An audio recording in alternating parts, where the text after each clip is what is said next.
بسم اللہ الرحمن الرحیم۔ حضور صلی اللہ تعالی علیہ وآلہ وسلم سے 1000 سال پیشتر یمن کا بادشاہ طبہ اول حمیری تھا۔ ایک مرتبہ وہ اپنی سلطنت کے دورے کو نکلا۔ 12,000 عالم اور حکیم اور 1,32,000 سوار اپنے ہمراہ لیے اس شان سے نکلا کہ جہاں بھی پہنچتا اس کی شان و شوکت شاہی دیکھ کر مخلوق خدا چاروں طرف سے نظارے کو جمع ہو جاتی تھی۔ یہ بادشاہ جب دورہ کرتا ہوا مکہ معظمہ پہنچا تو اہل مکہ سے کوئی اسے دیکھنے نہ آیا۔ بادشاہ حیران ہوا اور اپنے وزیر اعظم سے اس کی وجہ پوچھی تو اس نے بتایا کہ اس شہر میں ایک گھر ہے جسے بیت اللہ کہتے ہیں۔ اس کی اور اس کے خادموں کی جو یہاں کے باشندے ہیں تمام لوگ بے حد تعظیم کرتے ہیں، اور جتنا آپ کا لشکر ہے اس سے کہیں زیادہ دور و نزدیک کے لوگ اس گھر کی زیارت کو آتے ہیں اور یہاں کے باشندوں کی خدمت کر کے چلے جاتے ہیں۔ پھر آپ کا لشکر ان کے خیال میں کیوں آئے؟ یہ سن کر بادشاہ کو غصہ آیا اور قسم کھا کر کہنے لگا کہ میں اس گھر کو کھدوا دوں گا اور یہاں کے باشندوں کو قتل کروا دوں گا۔ یہ کہنا تھا کہ بادشاہ کے ناک، منہ اور آنکھوں سے خون بہنا شروع ہو گیا اور ایسا بدبودار مادہ بہنے لگا کہ اس کے پاس بیٹھنے کی بھی کسی کو طاقت نہ ہوئی۔ اس مرض کا علاج کیا گیا مگر افاقہ نہ ہوا۔ شام کے وقت بادشاہ کے ہمراہی علماء میں سے ایک عالم ربانی تشریف لائے اور نبض دیکھ کر فرمایا، مرض آسمانی ہے اور علاج زمین کا ہو رہا ہے۔ اے بادشاہ، آپ نے اگر کوئی بری نیت کی ہے تو فوراً اس سے توبہ کیجیے۔ بادشاہ نے دل ہی دل میں بیت اللہ شریف اور خدام کعبہ کے متعلق اپنے ارادے سے توبہ کی۔ توبہ کرتے ہی اس کا وہ خون اور مادہ بہنا بند ہو گیا، اور پھر صحت کی خوشی میں اس نے بیت اللہ شریف کو ریشمی غلاف چڑھایا اور شہر کے ہر باشندے کو 7 اشرفیاں اور 7 ریشمی جوڑے نظر کیے۔ پھر یہاں سے چل کر جب مدینہ منورہ پہنچا تو ہمراہی علماء نے جو قطب سماویہ کے عالم تھے وہاں کی مٹی کو سونگا اور کنکریوں کو دیکھ کر نبی آخر الزمان صلی اللہ تعالی علیہ وسلم کی ہجرت گاہ کی جو علامتیں انہوں نے پڑھی تھیں ان کے مطابق اس سرزمین کو پایا تو باہم عہد کر لیا کہ ہم یہاں ہی مر جائیں گے مگر اس سرزمین کو نہ چھوڑیں گے۔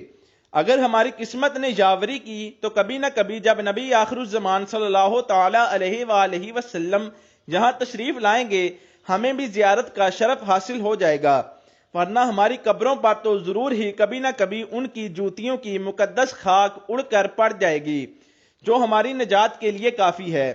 یہ سن کر بادشاہ نے ان عالموں کے واسطے 400 مکان بنوائے اور اس بڑے عالم ربانی کے مکان کے پاس حضور صلی اللہ تعالی علیہ وآلہ وسلم کی خاطر ایک 2 منزلہ عمدہ مکان تیار کرایا اور وصیت کر دی کہ جب آپ تشریف لائیں تو یہ مکان آپ کی آرام گاہ ہوگی، اور ان 400 علماء کی کافی مالی امداد بھی کی اور کہا تم ہمیشہ یہیں رہو، اور پھر اس بڑے عالم ربانی کو ایک خط لکھ دیا اور کہا کہ میرا یہ خط اس نبی آخر الزمان صلی اللہ تعالی علیہ وآلہ وسلم کی خدمت اقدس میں پیش کر دینا، اور اگر زندگی بھر تمہیں حضور صلی اللہ علیہ وآلہ وسلم کی زیارت کا موقع نہ ملے تو اپنی اولاد کو وصیت کر دینا کہ نسل در نسل میرا یہ خط محفوظ رکھیں حتیٰ کہ سرکار دو عالم نور مجسم صلی اللہ تعالی علیہ وآلہ وسلم کی خدمت میں پیش کیا جائے۔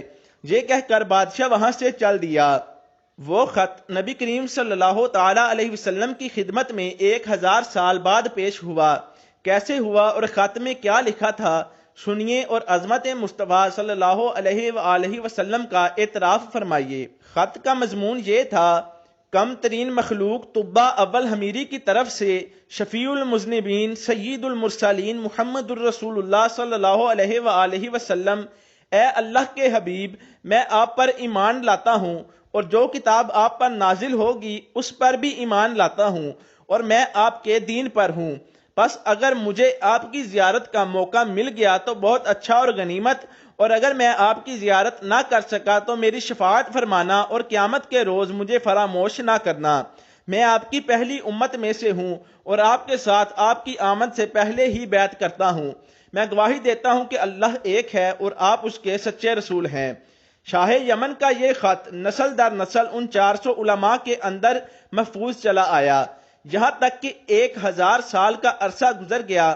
ان علماء کی اولاد اس کثرت سے بڑھی کہ مدینہ کی آبادی میں کئی گنا اضافہ ہو گیا، اور یہ خط دست بدست مع وصیت کے اس بڑے عالم ربانی کی اولاد میں سے حضرت ابو ایوب انصاری رضی اللہ تعالی عنہ کے پاس پہنچا، اور آپ نے وہ خط اپنے غلام خاص ابو لیلہ کی تحویل میں رکھا۔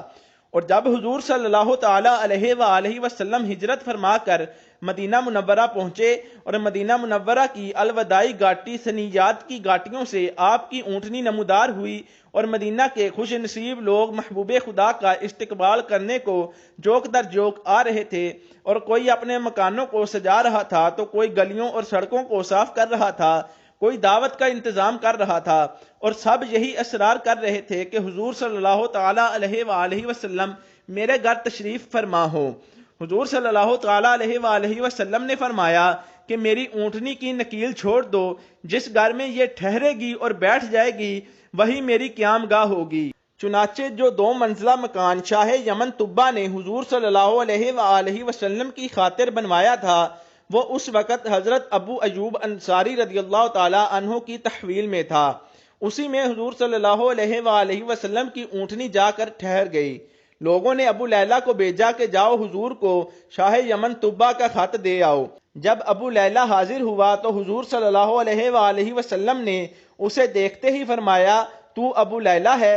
یہ سن کر ابو لیلہ حیران ہو گیا۔ حضور نے پھر فرمایا، میں محمد الرسول اللہ ہوں، شاہ یمن کا جو میرا خط تمہارے پاس ہے لاؤ وہ مجھے دو۔ چنانچہ ابو لیلہ نے وہ خط دیا، اور حضور نے پڑھ کر فرمایا، صالح بائی طبہ کو آفرین و شاباش ہے۔ ہمارے حضور صلی اللہ علیہ وآلہ وسلم کا ہر زمانے میں چرچا رہا، اور خوش قسمت افراد نے ہر دور میں حضور صلی اللہ علیہ وآلہ وسلم سے فیض پایا ہے۔ وما علینا الا البلاغ المبین۔